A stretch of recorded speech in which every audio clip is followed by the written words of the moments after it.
forward. Oh, Smythe, sorry. Sorry, my brain is not working. That's okay. Kia ora, everyone. Thank you so much for the opportunity. It's really extraordinary for me to sit here with all of you. It's quite overwhelming, really. I work at Renew Brighton. We're a community group in New Brighton that brings all other groups in Brighton together. We try and lead and encourage collaborative projects in the area. I also used to work as a Strengthening Communities Advisor for Council, so I guess I've seen the New Brighton community from the community point of view and also from the council point of view. Leanne, thank you for your passion for the area. I really think that when I look at what's happening in Brighton from both of those viewpoints, I really think that I'm not here to talk about one single issue, but more how we work together, how council and community can work together. And I think that's what I would encourage you to think about more moving forward. I don't think antagonism is the way to go. I think there's so many good people in council trying to do good things, and so many people in community trying to do good things, and it's really about how we remove the blocks in between those two. I think council has some outdated ways of working with people. Social media is amazing. We see it in Brighton. Let's think about new ways of partnering going forward. And I think if you want to think about new ways of going forward, I think that New Brighton's the perfect place to trial that, especially at the moment. And I want to tell you a little story of something that we've been involved in that, that can speak to that idea. I think also that I'm not an expert on the process and how you do that. There's examples from all around the world where that's happened. Jim Dyers has been really inspirational to me with what he's done in Seattle.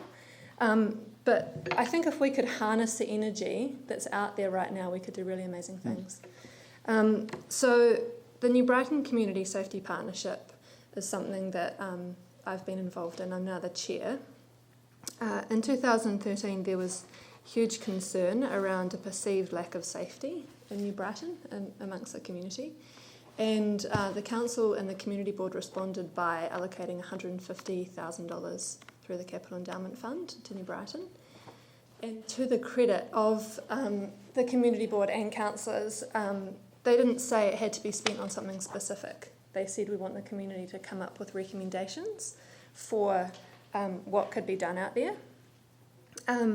So at the same time, a partnership was set up. It's a mixture of council, community, business and police, and they were tasked with making those recommendations to council about what that $150,000 could be spent on. The figure of $150,000 was calculated in council by thinking through a City Safe officer program and looking at how much that would cost. And that was sort of how the figure was arrived at. So now, 2 years on, the safety partnership's still meeting. For just over half of that $150,000, the guardianship project, we call it, is in full swing. It's going really well. Everyone's really happy with how it's working, and it's being delivered by Positive Directions Trust, which is a local group in New Brighton. In addition to that program for the $150,000, we'll see around 100 parents provided with scholarships to attend parenting courses. Also, over 30 at-risk young people engaged in intensive programming targeted at them. We've distributed over 5,000 fridge magnets that raise awareness of safety in the area, and we've done a number of other things as well. So I just wanted to illustrate that when you really partner with community, I think that you can save money, and I know that's something that needs to happen citywide at the moment. But I think more importantly, you can have more of an impact. And not just an impact sort of in a tangible, measurable way, but also in people's hearts and minds. When you really empower them, I really see that you can harness that energy and take it forward. As a partnership, we feel much more connected to the police now. We feel much more responsible for community folk and how they feel and whether they feel safe in their community. So this is just one little example, and I'm sure there's so many other ways that you could imagine that you could partner with the community. But council holds a lot of power and holds a lot of resource. And I think if that was distributed in other ways, that could be really powerful. Just to finish, the earthquake created a lot of difficulties for people in the east and in the city, but it's also created a lot of opportunities as well. And I think now's the time to harness that. If we could grasp that, I think we could pilot something really innovative for the city out in New Brighton, and perhaps even the world.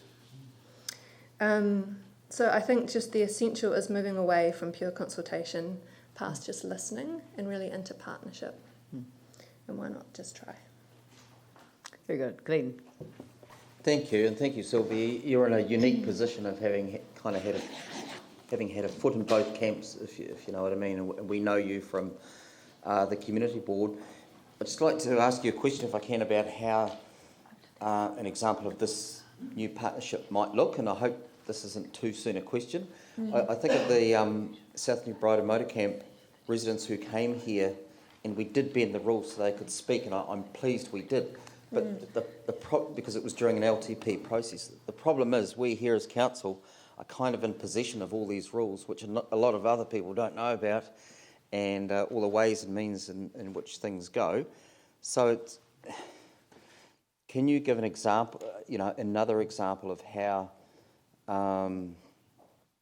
something that comes to mind in the community at the moment of how that could work out also?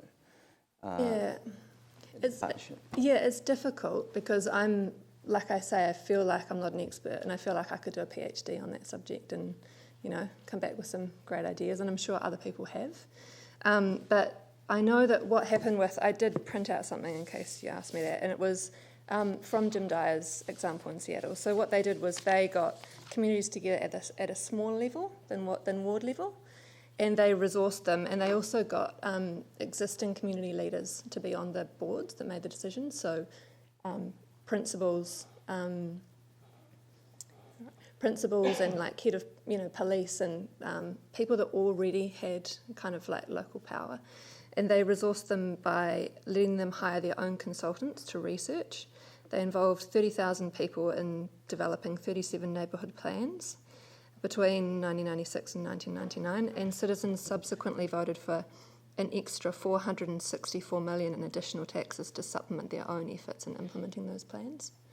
So I don't know. I think there's lots of different models, and you could let your mind wander. I'm sure there's just experiment. Why not? Just to support Leanne on this, I mean, I think that's always been your approach. With Jim Dares and those models of other ways of engaging. I think that's Thank you. I'll turn my microphone off. Thank you very much, Sylvia. It's great.